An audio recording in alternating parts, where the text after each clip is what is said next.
मंच पर उपस्थित पूज्य महाराज जी, अपने इस प्रांत के अध्यक्ष श्रीमान जोग सिंह जी, मुंबई के माननीय संघचालक श्रीमान सुरेश जी, श्रीमान दिनेश जी, श्रीमान स्वदेश जी और यहाँ इस कार्यक्रम के लिए पधारे हुए सभी बंधु भगिनी,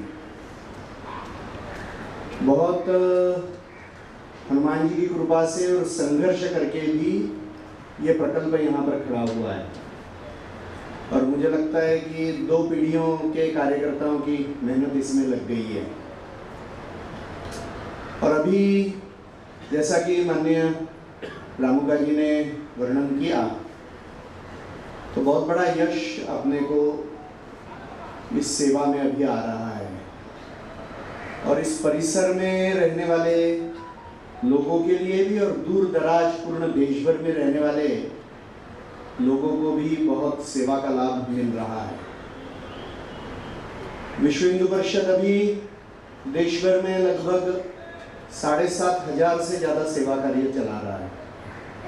उसमें 400 से ज़्यादा विद्यालय हैं, अनेक जगहों पर अस्पताल है, छात्रावास है, महिला सशक्तिकरण के लिए अनेक जगहों पर रोजगार के प्रकल्प है। किंतु अपना देश इतना बड़ा है और अभी भी अपने देश का इतना बड़ा तबका गरीबी रेखा के नीचे जी रहा है कि जिस व्यक्ति में भी शक्ति है कुछ ये दुख दर्द कम करने की, उस हर व्यक्ति ने अपनी शक्ति इस कार्य में लगाने की आवश्यकता है। और माननीय स्वदेश जी ने इतना शुभ संकल्प किया है और प्रत्यक्ष भूमि पूजन पूज्य महाराज जी जैसे एक बड़े सत्पुरुष के हाथ से हो रहा है, तो मुझे लगता है कि निश्चित रूप से ये प्रकल्प और फूलेगा ही।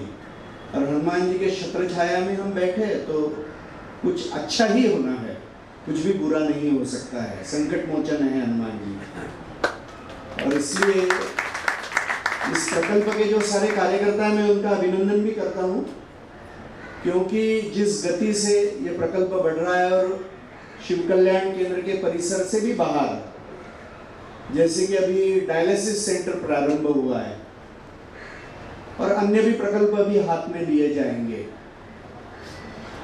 हम देखेंगे कि अपना हिंदू तत्वज्ञान बहुत सुंदर है, किंतु अपना समाज अपने तत्वज्ञान से बहुत दूर चला गया है। तत्वज्ञान में तो हम बहुत श्रेष्ठ हैं, मगर व्यवहार में बहुत तरह की कठिनाइयां आ गई है।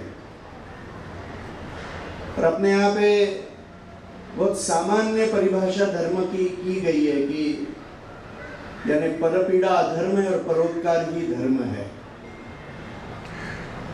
तो यह परोपकार करने के लिए बहुत ज्यादा पैसा भी नहीं लगता है, केवल हृदय की विशालता लगती है और अपने समाज के प्रति एक अपनत्व का भाव लगता है।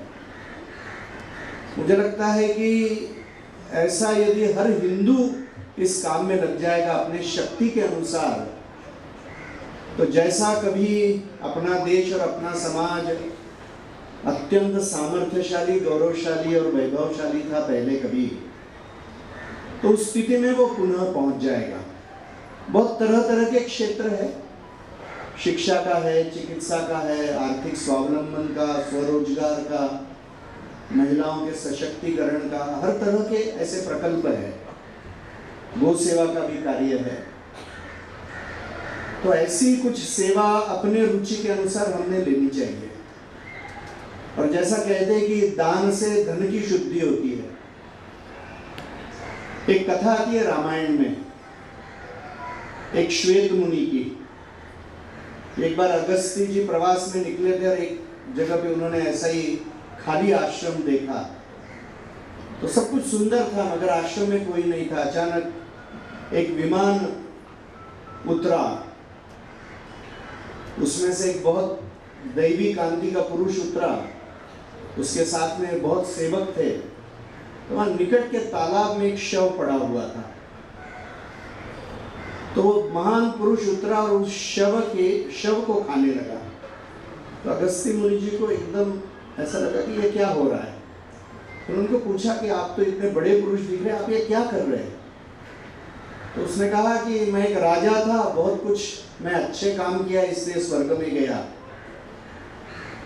मगर मैंने अन्नदान नहीं किया, कोई दान नहीं किया, तो मुझे आज अपना शव खा के जीना पड़ रहा है। दान का बहुत महत्व है, अन्नदान का है, सब तरह के दान का महत्व है, पर कलयुग में तो इसकी बहुत बड़ी महिमा है। तो मुझे लगता है कि हमारे शास्त्रों ने जो सीख दी है, तो कोरोना जैसे भयानक संकट में भी यदि अपने देश में करोड़ों लोगों की रक्षा हो गई तो ऐसे संस्कारों के कारण से ही हुई। और इसलिए इतनी विपदा में से हम सब लोग बहुत कम नुकसान से, जिनकी जाने गई तो बहुत बड़ा नुकसान है, किंतु जितना नुकसान हो सकता था उससे बहुत कम नुकसान अपने समाज में जो अपने अच्छे संस्कार, इस कारण से हम उससे नुकसान से बच सके।